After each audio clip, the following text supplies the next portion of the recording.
السلام علیکم ورحمۃ اللہ وبرکاتہ۔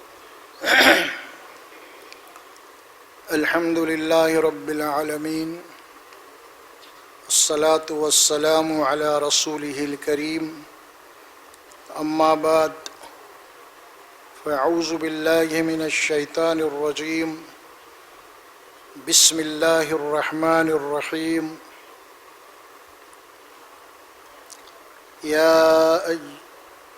فاعوذ باللہ من الشیطان الرجیم، بسم اللہ الرحمن الرحیم۔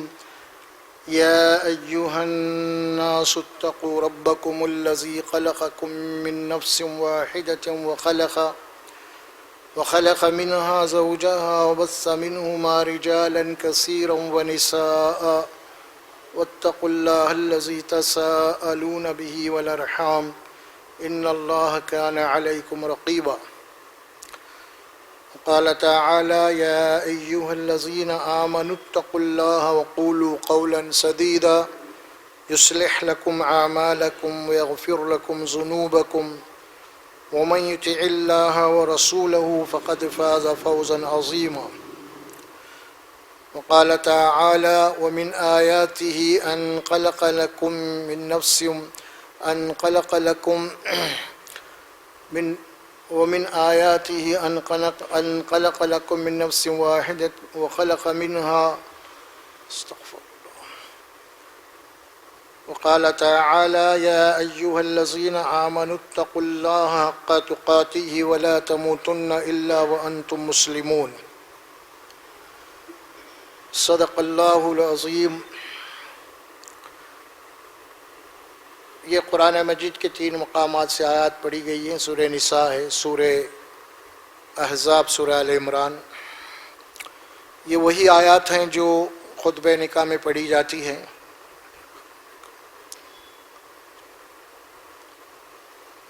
اصلاح معاشرہ سے متعلق جو بیان چل رہا ہے، اور وہ نکاح، شادی، اس سے متعلق جو مسلمانوں میں بگاڑ پیدا ہو گیا ہے، اس کی اصلاح کی کوشش کی جا رہی ہے الحمدللہ۔ آج بھی گزشتہ نشست میں وہ بات ہوئی، اس کی ماں باقی ہے، حصہ ہے، آج اس کی ہم تکمیل کریں گے انشاءاللہ۔ ترجمہ پہلے ان آیات کا سماعت فرما لیجئے۔ یا ایھا الناس اتقوا ربکم الذی خلقکم من نفس واحدہ، اے انسانوں اپنے رب سے ڈرو، اپنے رب کی نافرمانی سے بچو۔ جو تمہارا رب ہے، جس نے تم کو پیدا کیا، الذی خلقکم من نفس واحدہ، ایک نفس سے اللہ ایک نفس کو بنایا، حضرت آدم، اور اسی نفس سے اس کا جوڑا بنایا، اور وَبَثَّ مِنْهُمَا رِجَالًا كَثِيرًا وَنِسَاءً، اور ان دونوں سے اللہ تبارک و تعالیٰ نے زمین کے اوپر کثرت سے مرد اور عورتوں کو پھیلا دیا۔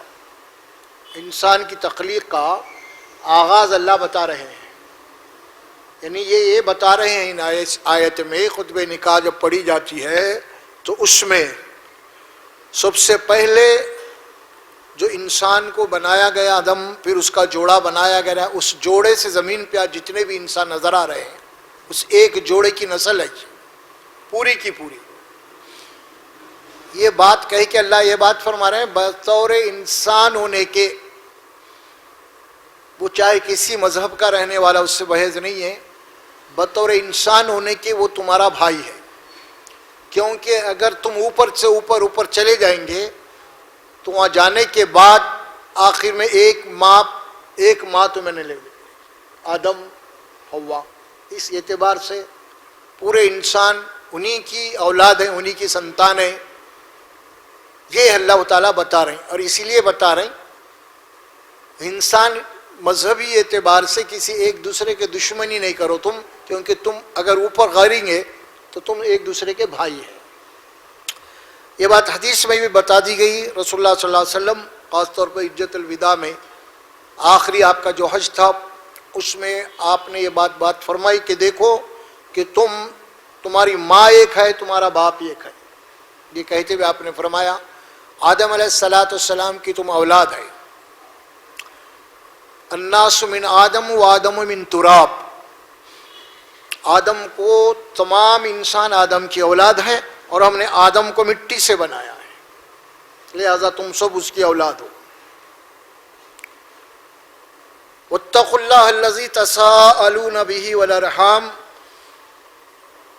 اور ڈرو اس اللہ سے جس کا نام لے کے تم رشتے اور ناطے مانگتے ہو، رشتے ناطے طے کرتے ہو. ان اللہ کان علیکم رقیبا. بے شک اللہ تبارک و تعالی تمہارے اوپر پوری طریقے سے نگران ہے. دوسری آیت مبارکہ ہے سورہ آل عمران کی، یا ایھا الذین آمنوا اتقوا اللہ حق تقاتہ ولا تموتن الا وانتم مسلمون. اب تو پہلی آیت پڑھی گئی انسان مخاطب تھے، اب باقی کے جو دو آیات پڑھی گئی ہیں اس میں ایمان والے مخاطب ہیں. یعنی اب آدم کی اولاد ہی میں سے کچھ لوگ کافر ہو گئے، کچھ لوگ مومن ہو گئے. اب جو لوگ ظاہر ہے کہ ایمان نہیں لائے ان کو رد دی بازو، لیکن اب جو لوگ ایمان لائے ان کو مخاطب کیا گیا ہے. ایمان والو، اے ایمان والو، اے مسلمانوں، اے مومنوں، اللہ سے ڈرو جیسا کہ اس سے ڈرنے کا حق ہے. یعنی مطلب یہ کہ ہر قدم پہ اللہ کی نافرمانی سے بچنے کی کوشش کرو، یہ حق ہے اس کا. اور یہ بات ہمیشہ یاد رکھو، وَلَا تَمُوتُنَّ إِلَّا وَأَنْتُمْ مُسْلِمُونَ. جب کبھی بھی تمہیں موت آئے، وہ موت کی حالت اللہ فرماتے ہیں کہ اللہ کی اطاعت کرتے ہوئے موت آنا. اگر تم واقعی میں مومن ہے، جبھی بھی موت کا فرشتہ آیا تو تم ایسی حالت میں رہنا کہ تم اللہ کیا مرضی کا کام کر رہے تھے، تو پھر تم کامیاب ہے. پھر اب ایسا سمجھیں گے ہم تو پھر موت کب آئے گی کسی کو نہیں معلوم. اسی لیے ہمیشہ وہ کام کرتے رہنا جو اللہ جس سے راضی ہوتا ہے. تو پھر جبھی بھی ہم یہ کام کرتے رہیں گے الحمدللہ، جبھی بھی موت آئے گی اللہ کو راضی کرنے والے اعمال میں موت آئے گی. جب اللہ کو راضی کرنے والے اعمال میں موت آئے گی تو انشاءاللہ کل آپ کی کامیابی ہے. پھر نہیں اس کے برخلاف اگر آپ اللہ کو ناراض کرنے والے اعمال کرتے رہیں گے اور فرشتہ جب موت کا آ جائے گا اور وہ حالت تمہاری جب اللہ کو ناراض کرنے والی عمل میں ہو تو پھر یہ معاملہ آپ کے لیے خطرناک ہے. پھر کل یہ بات اللہ فرمائے یہاں پہ وَلَا تَمُوتُنَّ إِلَّا وَأَنْتُمْ مُسْلِمُونَ. تیسری آیت مبارکہ پڑھی گئی تھی سورہ احزاب کی، وہاں پہ بھی ایمان والوں کو مخاطب کیا، یا ایھا الذین آمنوا اتقوا اللہ وقولوا قولا سدیدا. اے ایمان والو اللہ سے ڈرو، اس کی نافرمانی سے بچو. اور دیکھو جب بھی بات کرو تم ایک دوسرے سے، کوئی لین دین کی بات ہو، کوئی اسی طرح کوئی معاملات کی بات ہو یا کوئی رشتے اور ناتوں کی بات ہو، تو جب بھی بات کرو تو بڑی سچی اور پکی بات کرو.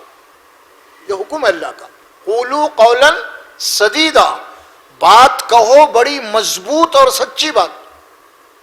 قول سدید کہتے ہیں کہ مضبوط بات، وعدے کی پکی بات. ایسا نہیں کہ تم بات کر رہے ہو گھما پھرا کے، یہ سامنے والے کو جو نا بیوقوف بنانے کے لیے تم کچھ بھی کہہ رہے ہو اور تمہاری وہ باتوں میں آ جا رہا. ٹھیک ہے تھوڑی دیر کے لیے اس کا تمہارا نقصان ہو جائے گا، اس کا تھوڑی دیر کے لیے تمہاری باتوں میں آ کے، لیکن تمہاری تو آخرت تباہ ہو جائے گی. پھر یہ ذرا سوچو، تم لوگوں کو دھوکہ دیتے ہیں گھما پھرا کے، کچھ وقتی طور پر سامنے والا تو پریشان ہو جائے گا لیکن اللہ تعالیٰ اس کا کیسا بھی انتظام کر دے گا، لیکن تمہاری آخرت تباہ ہو رہی نا. یہ نہیں سوچ رہے تم سامنے والے کو دھوکہ نہیں دے رہے ہیں، تم حقیقت دے گا تم اپنے آپ کو دھوکہ دے رہے ہیں. یہاں پہ کسی کو دھوکہ دینے کے معنی یہ ہے کہ آپ اپنے آپ کو دھوکہ دے رہے ہیں، کیونکہ آپ ایک دن اللہ کی عدالت میں ٹھہرنا ہے، حساب دینا ہے. وہاں پہ ظاہر ہے کہ وہ تو اس کو تو اجر مل جائے گا تمہارے دھوکے کا اور اللہ اس کی تلافی بھی دنیا میں کر دے گا، لیکن تمہارا کیا ہوگا پھر یہ سوچو. فرمایا اسی لیے قولوا قولا سدیدا، بات کرو جو بڑی مضبوط بات کرو، سچی اور پکی بات کرو. اس میں اللہ بھی راضی ہوگا اور آپ جن سے معاملات کر رہے ہیں وہ لوگ بھی آپ کے اوپر اعتماد بھروسہ کریں گے دنیا میں. لیکن نہیں آپ اسی میں ہوا میں باتیں کریں گے، آپ لوگوں کے پاس بھی آپ کا کوئی وزن باقی نہیں رہے گا اور اللہ کے پاس تو سوال ہی نہیں پیدا ہوتا پھر تو فائدہ کیا ہے اس سے؟ دنیا میں لوگ یہ سمجھتے ہیں کہ لوگوں کو بیوقوف بنا کے مال کھا جائیں گے، کچھ بھی کریں گے، وہ اپنے آپ کو اسمارٹ بہت ہوشیار سمجھتے ہیں، لیکن حقیقت یہ ہے کہ وہ بہت بڑے خود دھوکے باز، یعنی خود اپنے آپ کو دھوکہ دے رہے ہیں۔ اس کو سمجھنے کی ضرورت ہے اصل میں۔ یصلح لکم اعمالکم، اگر تمہاری بات اگر مضبوط ہے، سچی اور پکی ہے، تو اللہ تعالیٰ فرماتے ہیں کہ یصلح لکم اعمالکم، اللہ تمہاری زندگی کی اصلاح کر دے گا، اللہ تمہیں نیک بنا دے گا۔ آپ یعنی جو تم کہہ رہے ہیں اسی پہ اگر عمل کرو گے تو اللہ کیا کریں گے؟ اللہ تم کو نیک بنا دیں گے، تمہاری اصلاح کر دیں گے، معاشرے کے اندر تمہارا مقام ہوگا، لوگ تمہاری جناب مثال پیش کریں گے، تمہاری عزت ہوگی معاشرے کے اندر۔ یصلح لکم اعمالکم، یہ تو خیر دنیا کا معاملہ ہوا، ویغفر لکم ذنوبکم، اور آخرت میں اللہ تبارک و تعالیٰ تمہارے گناہوں کو معاف کر دیں گے۔ پھر یہ اللہ کی طرف سے ایک آپ کو اور مزید انعام دیا جا رہا۔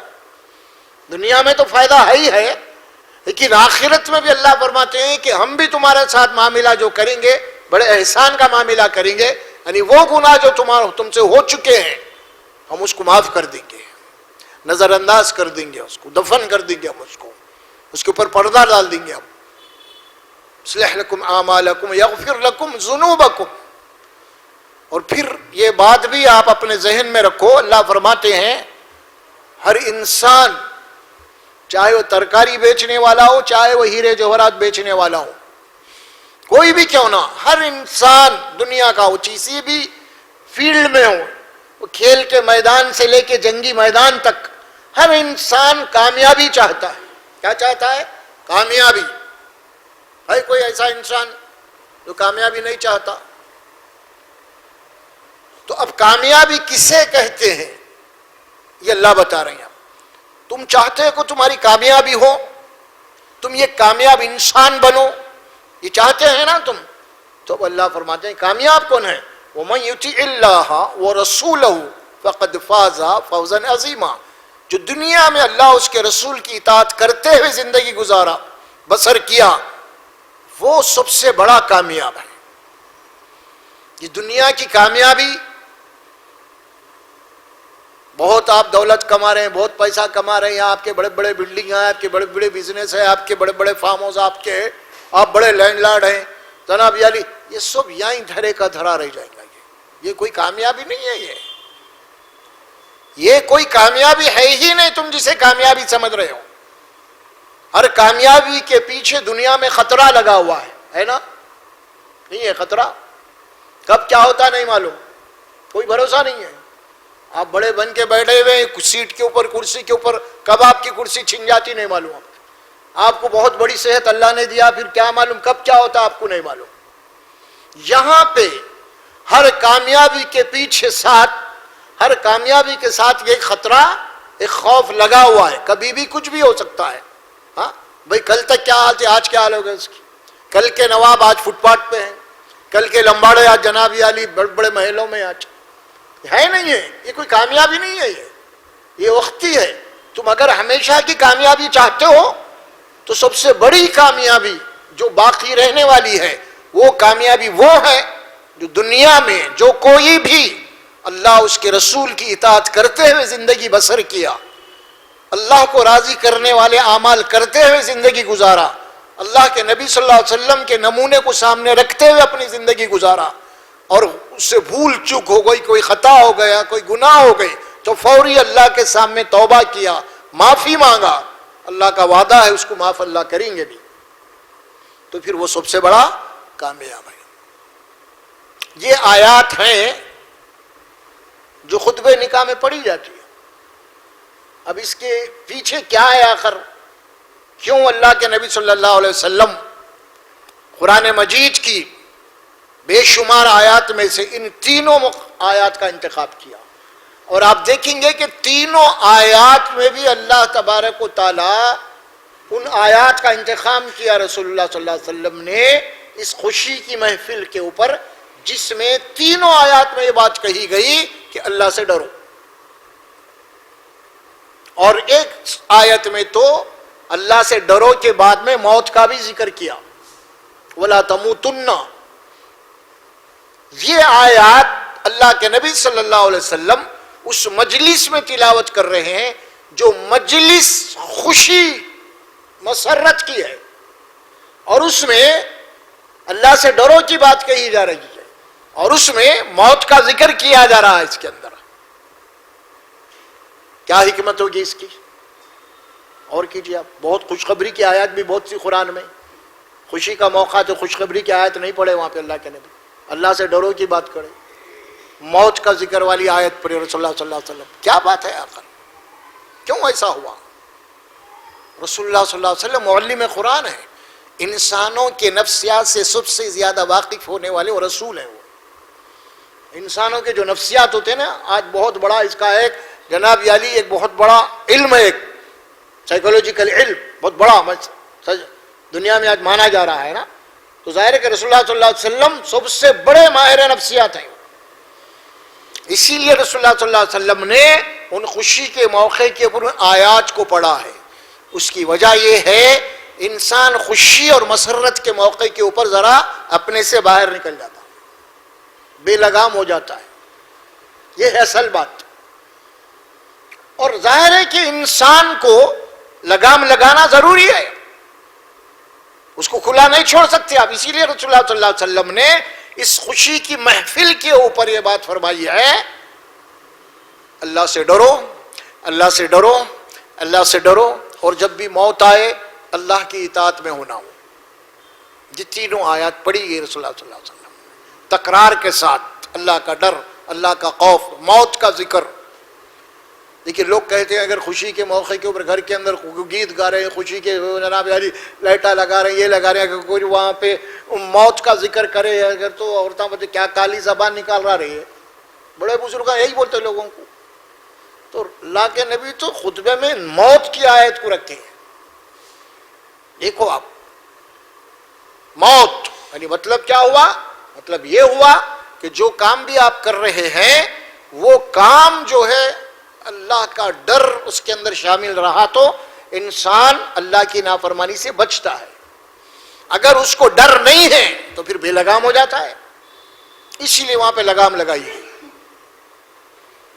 وَلَا تَمُوتُنَّ إِلَّا وَأَنْتُمْ مُسْلِمُونَ. دیکھیے موت کا معاملہ ہے، اور یہاں پہ یہ بات کہی گئی. اب ظاہر ہے کہ اب شادی ہو رہی، کیا معنی ہے؟ یعنی معنی یہ ہے کہ اب ظاہر ہے کہ اب باپ کا مقام بیٹا لے رہا ہے، ماں کا مقام بیٹی لے رہی ہے نا. کیا مطلب ہوا؟ انسان کی عمر اب ڈھل رہی، ختم ہو رہی ہے. اب تم جگہ خالی کرو کا مطلب ہے اب تم جانے والے ہیں، اب یہ تمہاری نسل آنے والی ہے. یہ بات بتائی جا رہی ہے وہاں پہ. اسی لیے جو بھی کام کرو تو اللہ سے ڈر کے کرو. یہ بات وہاں پہ بھی بتا دی گئی. اللہ کا ڈر. دیکھیے ایک ہی محفل اللہ کے ڈر کی بات میں آپ کو پیش کرتا ہوں. وَلَا تَمُوتُنَّ إِلَّا وَأَنْتُمْ مُسْلِمِينَ کے تحت کہ جبھی بھی تمہیں موت آئے وہ حالت تمہاری اللہ کی اطاعت و فرما برداری میں ہونا. خوف اکثر کبھی آپ لوگوں کو بھی سابقہ ہوا ہوگا، اور میرے کو تو بہت سارے موقع پہ ہوا اس کا. عصر کے بعد نکاح ہے فلاں مسجد میں، دولہے صاحب بھی آ گئے الحمدللہ، قاضی صاحب بھی آ گئے، دولہے صاحب بھی آ گئے. مسجد میں اسی مسجد میں میت بھی آ گئی. کیا خیال ہے؟ آپ شادی والوں کے لیے وقت خوشی کا ہے، میت والوں کے لیے ایک ہی وقت ہے. ہوا کیا پھر؟ پہلے نماز جنازہ پڑھائی گئی، بعد میں نکاح. دیکھیے آپ غور کیجئے، کانٹے ٹھہر جانا آپ کو. انسان کو غور کرو برے اللہ تعالی، کوئی دیر نہیں لگتی. ادھر بازو بیٹھے ہوئے کچھ لوگ میت والے ہیں، ادھر بازو کچھ لوگ بیٹھے ہوئے ہیں دولہے والے ہیں، بہرحال لڑکے شادی والے. کتنا فرق ہے دونوں کے اندر، وقت ایک ہی ہے دونوں کا. یہ بات اللہ بتانا چاہ رہے ہیں. یعنی مطلب یہ کہ یہ تمہاری خوشی کبھی بھی غم میں تبدیل ہو سکتی ہے، کہ دیر نہیں لگتی. کچھ سامنے رکھو فرمایا وَلَا تَمُوتُنَّ إِلَّا وَأَنْتُمْ مُسْلِمُونَ، موت نہیں آنا تمہیں مگر وہ حالت موت اللہ کی اطاعت میں ہونا تمہاری، تب جا کے تم کامیاب ہیں. یہ بات بتا دی گئی. تیسری آیت جو آئی اس میں وَقُولُوا قَوْلًا سَدِيدًا، جب بھی بات کرو تو بڑی سچی اور پکی، بڑی مضبوط بات کرو. اب کیا ہو رہا ہے یہاں پہ آیت کیوں رکھی گئی؟ دیکھیے عقد ہوتا ہے نا، لڑکی کس کے پاس ایجاب و قبول ہو جاتا ہے، آتے ہیں لوگ، پھر واپس اسٹیج کے اوپر آتے ہیں، آ کے پھر ظاہر ہے کہ اس کے بعد ایجاب و قبول ہو گیا. اب کیا ہوئیں گا؟ اس کے بعد اب خطبہ پڑھا جائے گا. اب اس سے پہلے نہیں. اب کیا ہوئے گا اس کے بعد؟ اہم بات ہے، گفتگو ہے اب دونوں کی. کس کی گفتگو ہے یہ؟ لڑکی کے والد، یعنی دلہن کے والد اور لڑکا، صرف لڑکے کی طرف سے کوئی نہیں، صرف لڑکا ہوگا. لیکن دلہن کی طرف سے باپ، دو گواہ، سارے رہنے کنڈیشن ہے. اب ہو رہا کیا اب یہاں پہ؟ باپ، دلہن کے والد، نوشا، قاضی صاحب کیا کرتے ہیں؟ دونوں کو ہاتھ میں ہاتھ ملاتے ہیں، مصافحہ، دونوں ہاتھ میں ہاتھ دے کے دلہن کے والد سے بول بلوائے جاتے ہیں کہ میں اپنی بیٹی کو، نوشا کا نام لے کے، آپ کے عقد و نکاح میں دے چکا ہوں، آپ کے عقد و نکاح میں دے چکا ہوں. پھر قاضی صاحب کہتے ہیں نوشا سے کہ تم بولو اب اسی طرح، میں نے آپ کی بیٹی کو نام لیتے ہوئے اپنے عقد و نکاح میں اپنے نفس کے لیے قبول کیا ہوں. یہ ہے ایجاب و قبول ہو گیا. اب اس کے بعد دعا ہوتی ہے. اب آپ غور کیجئے یہاں جو الفاظ آئے، عقد نکاح، عقد کے معنی عربی زبان میں گھیٹی ڈالنے کے آتے ہیں، باندھنا کسی چیز کو. عقد کے معنی کیا ہوئے؟ کسی چیز کو باندھنا. آپ تھیلا باندھتے ہیں، یہ باندھتے ہیں، وہ باندھتے ہیں نا بھائی، مضبوط. تو اب یہاں پہ دونوں کو ایک رشتے میں باندھا جا رہا، اور یہ ہندو دھرم کے اندر دونوں کو گھیٹی ڈال کے گھماتے ہیں. دیکھیں وہاں بھی ہے تصور، وہاں تو گھیٹی ڈالی جا رہی، یہاں پہ تو چونکہ ظاہر ہے کہ اللہ کے سامنے گواہ بنا کے چند بول بولے جا رہے ہیں.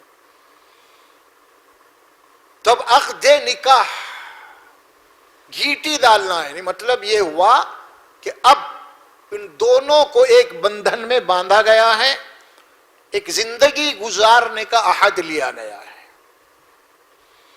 اب نوشا جو اقرار کر رہے ہیں کہ میں نے آپ کی بیٹی کو قبول کیا، کیا معنی ہے اس کے؟ اس کے معنی یہ ہے، اللہ فرماتے ہیں کہ دو جو گفتگو ہو رہی ہے، اب جو نوشا گفتگو کر رہے ہیں، تو وہ آیت پڑھی جا رہی کہ بات کرو تو مضبوط کرو. آیت جو پڑھی گئی نا قولوا قولا سدیدا، اب جو گفتگو ہو رہی نا دونوں کے درمیان میں، اب یہ بات بڑی مضبوط ہونا چاہیے، سچی اور پکی بات ہونا چاہیے. اب ظاہر ہے کہ دلہا جو ہے قبول کر لیا اس کو، اس نے کہا کہ میں نے آپ کی بیٹی کو قبول و منظور کیا. تو اب اس کے معنی کیا ہوئے؟ اب اس کے معنی یہ ہوئے اب وہ بیٹی کی بجائے اب وہ کیا ہو رہی ہے؟ بیوی بن رہی ہے نا. تو جب تک بیٹی تھی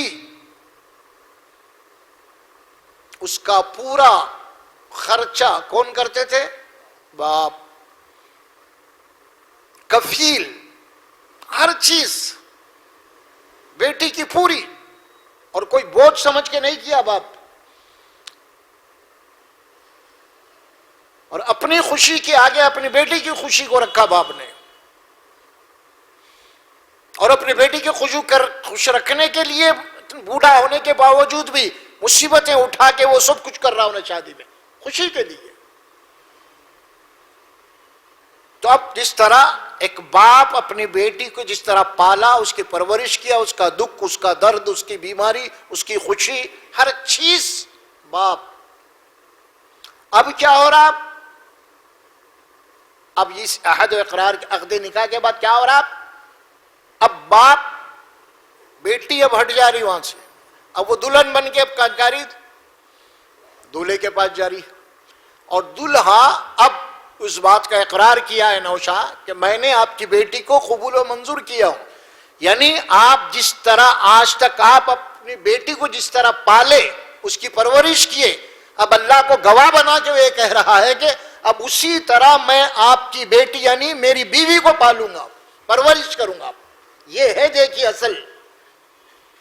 قولوا قولا سدیدا میں بات کرو، بڑی مضبوط کرو. اب جو آیت پڑھی گئی نکاح کے اندر وہ یہی آیت تھی، اللہ سے ڈرو پہلے تم، اور جو اس وقت گفتگو کر رہے ہو تم سوچ سمجھ کے کرو، بڑی مضبوط کرو. کیوں؟ اسی لیے کہ اب وہ جو تمہاری بیوی بنی ہے بہت بڑی قربانی دے کے تمہارے گھر کو آ رہی ہے.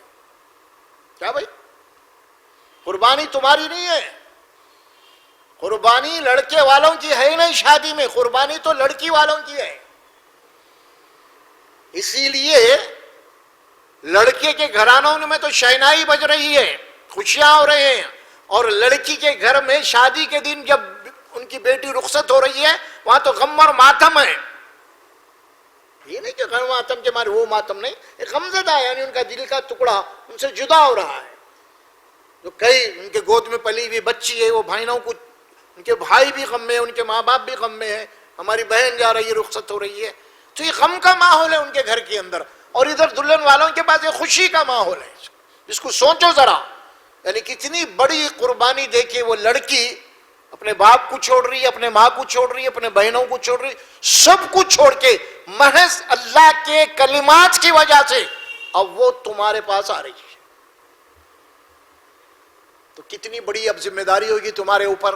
قربانی تو تم نے کچھ بھی نہیں دی، قربانی تو نہیں دی، تو اس قربانی کا قدر کرو، اس کی فرمایا. اور اس نکاح کے متعلق سورہ نساء میں اللہ فرماتے ہیں وَأَخَذْنَا مِنْكُمْ مِيثَاقًا غَلِيظًا.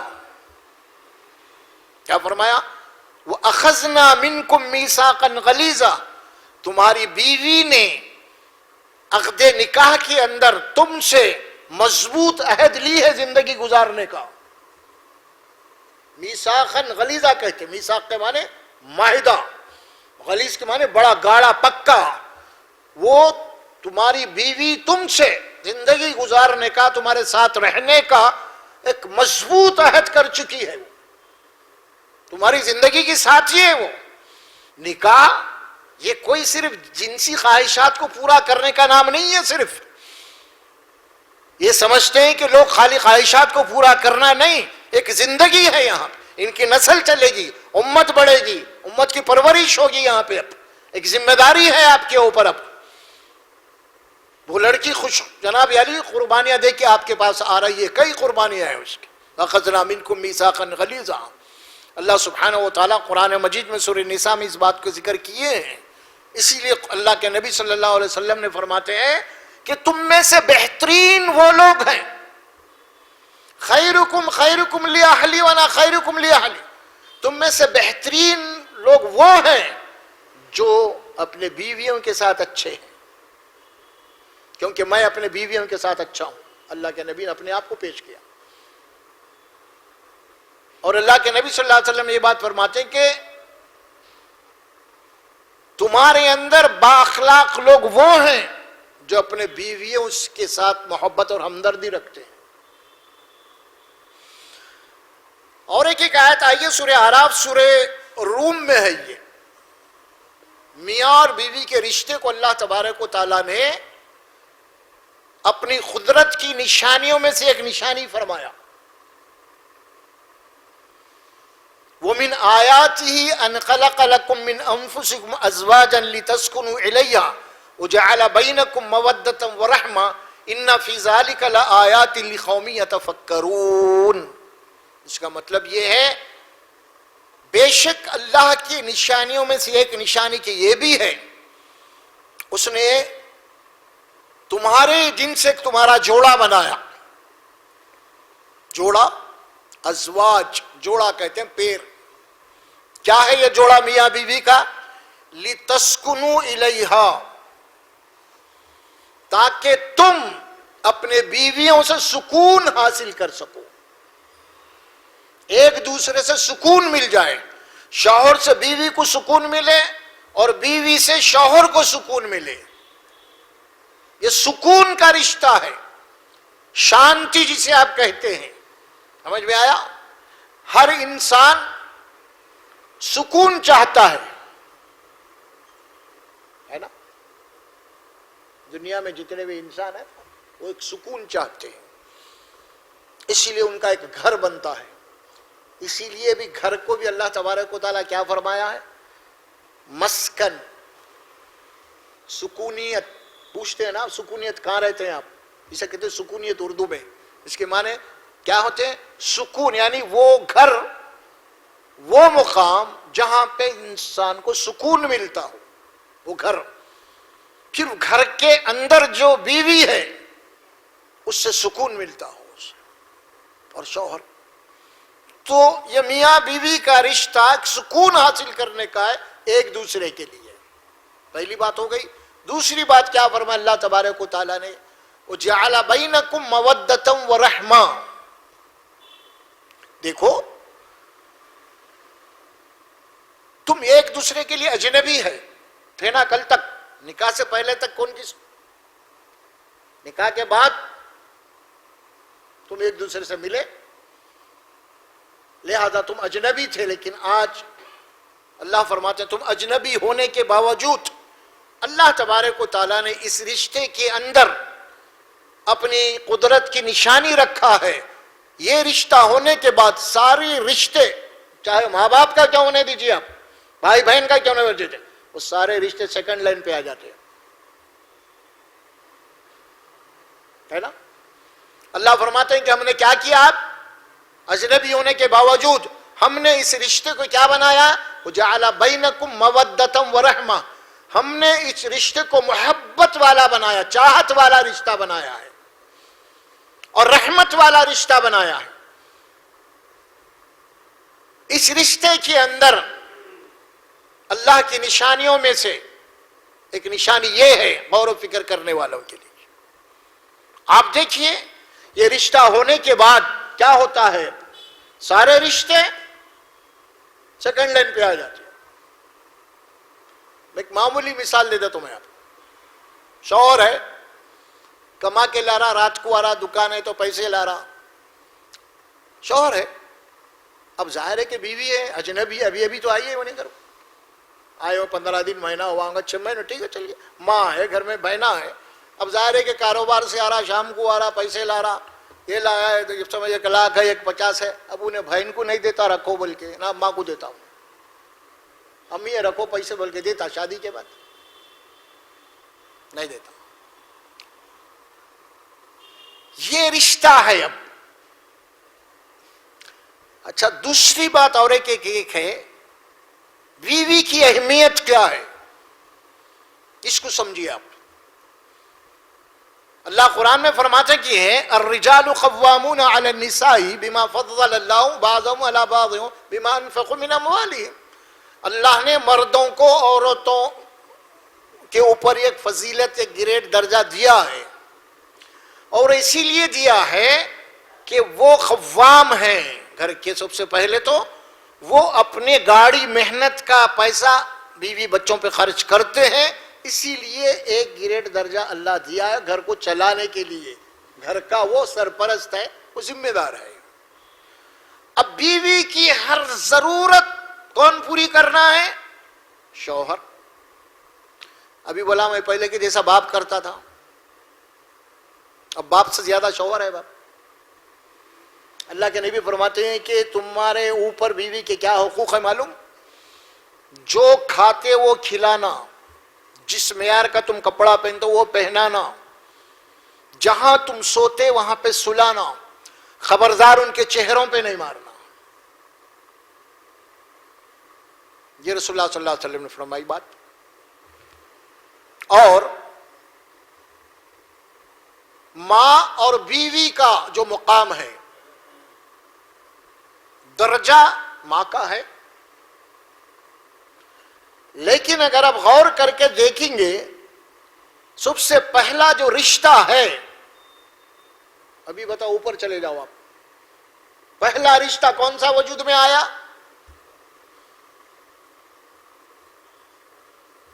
پہلا رشتہ میاں اور بیوی کا ہے.